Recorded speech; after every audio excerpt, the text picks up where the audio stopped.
Kalau di perusahaan besar kita sering dengar tuh akuisisi gitu ya, membeli perusahaannya gitu.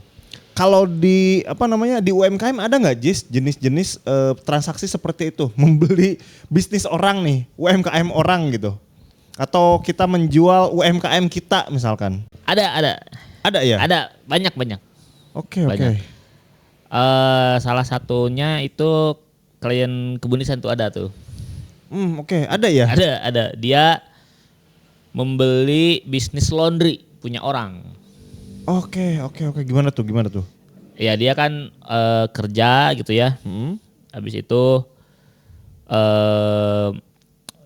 tiba-tiba ada UMKM yang pengen udahan bisnisnya. Entah pulang kampung atau udahan aja pokoknya ya. Akhirnya ya udah sini saya terusin aja bisnisnya gitu. Dibelilah sama dia bisnisnya gitu. Oke.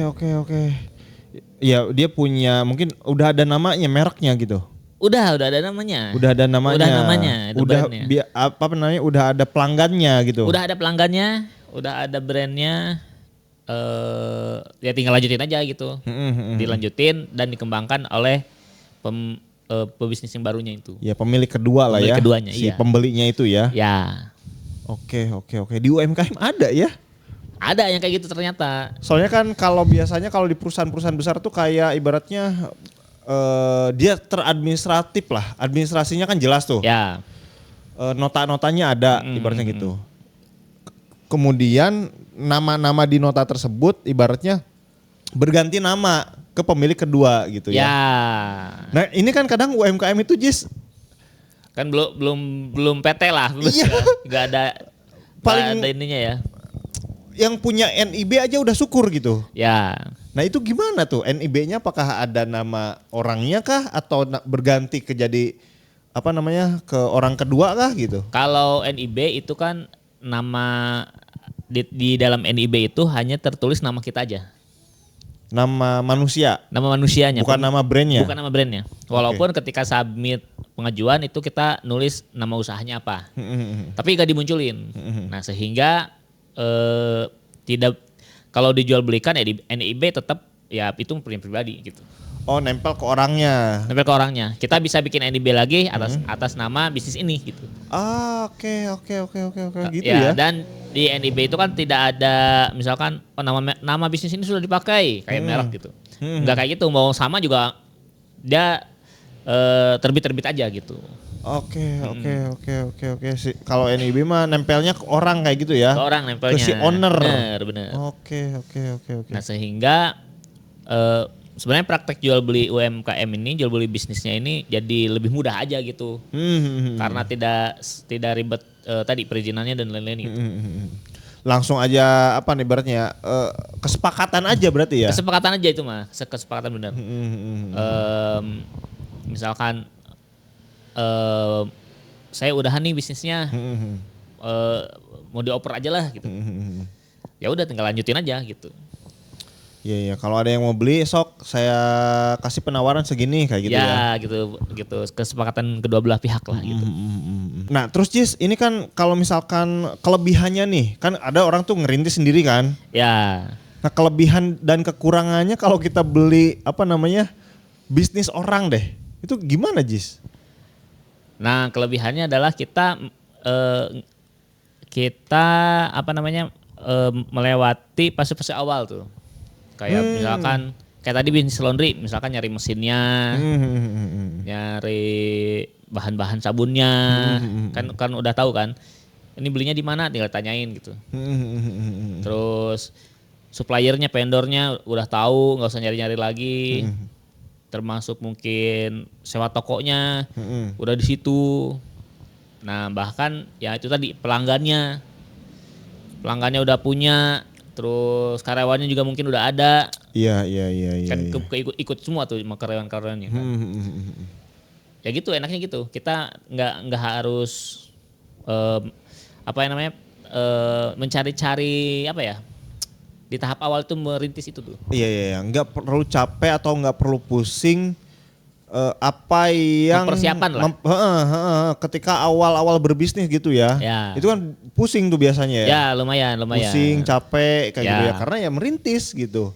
Dari awal tuh. Ya. Karena kita beli udah jadi, kita mah langsung pakai. Kayak Langsung gitu pakai, ya. langsung pakai, benar. Oke. Itu kelebihannya. Kelebihannya itu. Kalau kekurangannya apa Jis nih? Nah kalau kekurangannya kita harus lihat dulu nih si bisnisnya ini oke atau enggak gitu. Karena banyak juga orang yang menjual bisnisnya karena memang lagi menurun bisnisnya tuh atau menuju kebangkrutan dijual gitu. Nah jangan sampai beli bisnis yang memang dia mau lagi turun gitu. Ya percuma kita beli nggak ada pelanggannya gitu. Iya. Malah boncos ya. Malah boncos benar. Karena pelanggannya udah pada nggak ada gitu. Udah pada nggak ada benar. Udah turun ya. Iya. Dan apa namanya ya? Ya kalau mau beli, tipsnya apa Jis? Kalau mau beli bisnis UMKM nih, biar tadi enggak kita beli kucing dalam karung gitu. Ya. Yang pertama adalah pastikan yang bermasalah itu ownernya, bukan bisnisnya. Okay, Contoh, misalkan tadi ownernya mau pulang kampung. Itu masalah owner pribadi. Masalah owner pribadi kan. Jadi dia nggak bisa meneruskan bisnisnya nih. Dia mau pulang, dijual deh. Nah itu aman tuh. Karena bisnisnya masih aman, nggak ada masalah nih gitu. Iya. Nah atau masalah misalkan si ownernya misalkan mau dapat tawaran kerja, misalkan pengen kerja aja lah orang misalkan, atau misalkan ya masalah owner pribadi lah. Iya. Misalkan orang tuanya udah sepuh kayak gitu, dia harus ke kampung kayak gitu ya. Atau misalkan mau ganti bidang misalkan karena bosen, karena apa gitu. Ya banyak lah masalah pribadi si ownernya. Nah pilihlah bisnis yang punya masalahnya ownernya, jangan masalah di bisnisnya. Nah kalau masalah di bisnisnya adalah kalau di UMKM itu biasanya pertama hutang. Dia punya hutang ke supplier si toko ini, si brand ini gitu. Si bisnis ini misalkan hutang bahan baku. Ada nggak invoice apa namanya? Bond-bondnya yang hutangnya gitu. Iya. Itu harus dicek ya. Harus dicek itu. Misalkan bisnis laundry ini sabunnya belinya dari mana? Belinya cash atau ngutang? Gitu atau atau toko sembako misalkan. Toko sembako ada yang belum dibayar nggak nih barang-barang di sini misalkan. Ke siapa aja gitu. Nah jangan sampai nanti hutangnya malah gede gitu. Kita jadi beli hutang akhirnya kan gitu. Iya. Udah beli terus kita nombokin hutang juga gitu ya. Jadi repot akhirnya kan. Iya. Nah, jadi usahakan yang bermasalah itu ownernya bukan bisnisnya. Terus ada lagi masalah di bisnis itu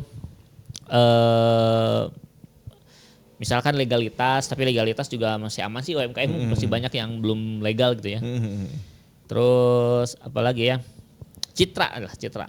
Citra si UMKM-nya. Misalkan kita harus ngecek nih. Misalkan mau beli laundry. Ini laundry ini terkenal bagus atau enggak nih? Harus ngecek gitu. Cek ke pelanggannya gitu ya. Cek ke pelanggannya, coba lihat HP adminnya, misalkan kita cek ada yang komplain enggak, berapa banyak orang yang komplain misalkan. Iya. Itu. Benar. Atau kalau laundry kan misalkan barang yang hilang, ketuker dan lain gitu. Ya, itu bisa dicek di komplainan ya. Ya, dicek di komplainan di HP bekasnya tuh atau misalkan di sekitarnya. Ya, itu mah cari-cari dia sendiri lah untuk ngecek si bisnis ini. Karena kan tergantung bisnisnya apa gitu. Iya. Ya berarti cek ownernya yang bermasalah itu owner atau bisnis kayak gitu ya. Ya. Kemudian cek bisnisnya seperti apa kayak gitu ya. Mulai dari apakah punya hutang, kalau karyawannya benar atau enggak kerjanya kayak gitu ya. Terus ke pelayanan ke customer apakah banyak komplain atau enggak kayak gitu ya. Bener. Itu perlu dicek gitu ya. Kalau misalkan bisnisnya aman, tapi ownernya berhenti, nah itu masih oke tuh. Oke. Nah kedua, belilah bisnis yang stagnan. Oke. Stagnan maksudnya? Dalam artian ini lumayan nih profit nih. Tapi dia nggak berkembang nih segitu-segitu aja. Nah gitu. Jadi bukan yang lagi nurun. Oke, mungkin bisa dilihat dari laporan keuangan tiap tahun ya. Nah bener. Usahakan kalau kita mau beli bisnis orang, ada laporan keuangannya nggak? Coba lihat misalkan. Itu bisa dicek di situ. Bisa dicek di situ. Misalkan, wah Januari, Februari sampai Desember misalkan omset 50 juta terus nih. Iya, Wah iya. lumayan sih, masih oke nih. Iya, iya, iya. Dengan harapan kalau kita yang beli nanti kita akan kembangin bisa naik gitu. Ya biasanya misalkan udah 3 tahun kayak gitu ya, dicek ininya cukup stabil nih keuangannya ya. Stabil nih. Ini rata-rata kalau dirata-ratain omsetnya bisa 50 juta sampai 60 juta ibaratnya kayak gitu ya. Dengan keuntungan misalkan 30% atau 20% misalkan kayak gitu. Ya itu bisa kelihatan tuh. Berarti kalau kita ngelanjutin, kalau kita enggak dikembangin aja kita mungkin masih bisa dapat segituan. Ya benar. Kayak gitu ya. Benar gitu. Nah jangan beli yang di laporan keuangannya tuh misalkan Januari bagus, Desembernya gini gitu. Iya, makin bulan makin gini menurun. Ya, kelihatan lah penurunannya kelihatan gitu ya. Wah ada apa nih gitu kan. Kita beli pun kita harus ngedongkrak lagi tuh, susah tuh. Iya benar. Gitu. Lebih baik kita bikin brand baru kalau misalkan kayak gitu mah gitu. Benar. Nah lanjut lagi, beli bisnis yang memang tetap harus cocok sama kita juga. Misalkan apa ya? Misalkan saya orang desain nih. Kita beli yang bisnis yang mungkin desainnya bisa kita rombak nanti kemungkinan jadi bagus gitu. Atau misalkan saya orangnya marketing banget nih, sales banget gitu. Nah kita bisa tuh membeli bisnis UMKM yang dia lemah di salesnya gitu. Jadi kita masuk tuh melengkapi si bisnis itu gitu. Iya. Ibaratnya ada bisnis, kita seneng di sales gitu ya, di marketing. Ini produknya udah bagus. Udah bagus nih padahal gitu. Desainnya udah bagus, packagingnya bagus. Cuman kurang digenjot di pemasarannya. Ya. Wah kalau saya masuk, saya tahu nih trik-triknya buat ini udah bagus nih, tinggal gitu. trik buat marketingnya saya tahu deh pokoknya gitu ya. Bener. Oke. Jadi kita harus tahu diri kita dulu kekuatannya apa. Nah baru kita cari nih bisnis mana nih yang kita bisa masuk. Nah ketika kita masuk itu nanti bisnisnya makin berkembang. Iya benar. Apalagi misalkan tadi bisnisnya stagnan lah, misalkan stabil lah ya. Udah punya stabil, cuman ini harusnya ini bisa ditingkatin nih gitu kan. Bener. Karena ini kurang di tadi marketingnya. Gitu ya. Itu bisa cocok banget tuh ya. Cocok. Nah jadi itu tuh tipsnya tuh untuk membeli UMKM. Barangkali teman-teman mau mengakuisisi bisnis UMKM yang lain gitu ya. Iya. Ternyata akuisisi itu bukan terjadi di bisnis besar aja ya. Ya. Di UMKM juga bisa gitu ya. Nah kebanyakan sih di UMKM itu ownernya pulang kampung biasanya. Ownernya pulang kampung, mau entah ada acara apa dia yang mungkin dia nggak bakal ada di kota itu lagi gitu. Iya. Kebanyakan sih tadi ya masalahnya ada di owner lah sebetulnya. Masalahnya ya. ada di owner bener. Entah itu kerja, ada tawaran yang mungkin gajinya tinggi, entah itu misalkan dia mau nyoba bisnis lain gitu. Macam-macam lah. Nah, usahakan ketemunya yang kayak gitu tuh. Iya, jangan sampai kita malah mau beli bisnis yang sudah menurun gitu. Nah, itu. Kayak gitu ya, teman-teman ya. Oke, kalau suka dengan video ini silahkan di like, di komen juga di subscribe. Serta misalkan teman-teman ternyata kayak klien kita tuh. Ya. Mau beli, dia udah ngincer nih pengen beli bisnis orang. Terus mau dirombak nih desainnya. Karena dapat, saya kan owner baru gitu. Iya, di branding lagi. Dikasih warna baru misalnya ditambahan warna misalkan kayak gitu. Itu gimana Jis? Bisa itu. Misalkan teman-teman ngelihat nih, wah UMKM ini kayaknya bakal naik ini kalau pakai desain yang bagus. Nah, teman-teman bisa akuisisi tuh UMKM kayak itu. Terus pesan desainnya di Kebun Desain. Karena Kebun Desain melayani jasa desain logo, desain kemasan, desain misalkan interiornya, bannernya, spanduknya dan lain-lain gitu ya. Nah, itu bisa order di Kebun Desain. Iya. Dan ada juga kasus yang lain nih. Apa nih? Kalau teman-teman mau beli bisnis UMKM lain, teman-teman cek dulu nih nama mereknya udah terdaftar atau belum. Oke. Lebih mudah membeli UMKM yang mereknya belum terdaftar. Iya. Jadi nggak ribet-ribet alih nama gitu. Alih nama ya. Benar. Jadi dicek dulu, wah belum didaftarin nih mereknya. Hmm. Atau tanya langsung ke pemilik sebelumnya, udah daftar merek belum? Belum. Nah, kesempatan bagus tuh teman-teman akuisisi bisnisnya, habis itu daftarin mereknya melalui kebun desain aja, nggak apa-apa. Iya, benar. Nah, buat teman-teman yang mau bikin desain untuk rebranding dan mau daftar jasa, daftar merek ya, bisa hubungi kebun desain ke nomor yang tertera di layar atau di deskripsi. Iya, langsung WhatsApp aja ya, free konsultasi kayak gitu, gampang. Oke, Ya. thank you. Sampai jumpa di video kita selanjutnya. Bye-bye. Bye-bye.